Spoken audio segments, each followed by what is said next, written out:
Israel and Lebanon's Hezbollah have agreed to a ceasefire in a major move to end hostilities in the Middle East. As Marley Hogan reports, Israel says it will not hesitate to fight back if the agreement is breached. A ceasefire between Israel and Lebanon's Hezbollah militant group began on Wednesday. Both sides accepted the US brokered agreement ending a 13-month conflict that escalated into war in September.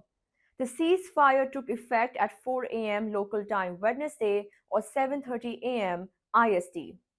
US President Joe Biden confirmed the agreement from the White House, calling it a step toward lasting peace. In a joint statement, Biden and French President Emmanuel Macron said the ceasefire would allow civilians on both sides of the blue line to return home safely. The agreement enforces a 60-day halt to hostilities. Key provisions include Hezbollah's withdrawal.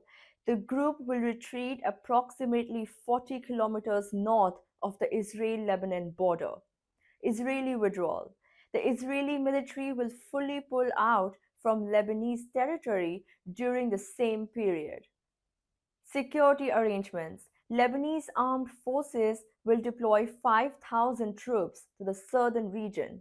UN peacekeepers and a multinational committee will supervise Hezbollah's compliance. The US emphasized that Hezbollah's weapons infrastructure in the south will not be rebuilt. Lebanese forces will secure the area and ensure compliance with UN Security Council Resolution 1701, which bans armed fighters south of the Litani River. The ceasefire is based on Resolution 1701, which ended the 2006 war between Israel and Hezbollah. The resolution mandates a demilitarized zone south of the Litani River, guarded only by the Lebanese Army and UN peacekeepers. Both sides had accused each other of violating the resolution in recent years. Israel's Security Cabinet approved the ceasefire in a 10-to-1 vote. Prime Minister Benjamin Netanyahu's office welcomed US mediation but warned, quote, Israel reserves the right to act against any threat, end quote. Netanyahu also vowed military retaliation if Hezbollah violates the deal. Lebanon's caretaker Prime Minister Najib Mikati described the ceasefire as a step toward stability. Hezbollah also accepted the agreement but stressed that Lebanon's sovereignty must remain intact.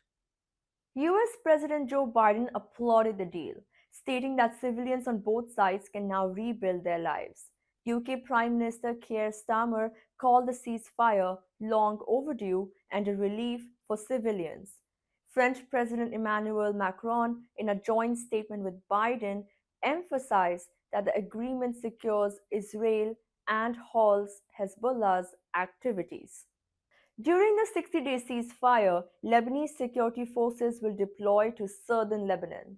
Israeli troops will maintain their positions until the Lebanese army establishes control. This phased withdrawal is designed to prevent power vacuums that could be exploited by armed groups.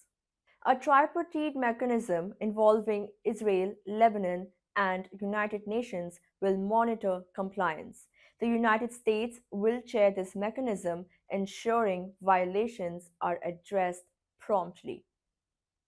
A military committee involving multiple nations will support Lebanon's military with training, equipment, and financial aid. US officials believe the ceasefire offers Lebanon a chance to regain sovereignty.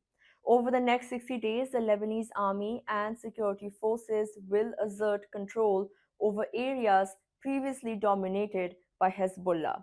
The ceasefire could influence efforts to achieve peace in Gaza. A US official suggested that Hezbollah's decision to delink its conflict from Gaza may pressure Hamas to negotiate. President Biden reaffirmed that the US, along with France and other allies, will support the ceasefire's implementation. However, Biden clarified that no US troops will be deployed on the ground.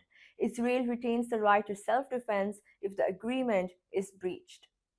The deal marks a critical step towards stability in the region, with international stakeholders closely monitoring its progress.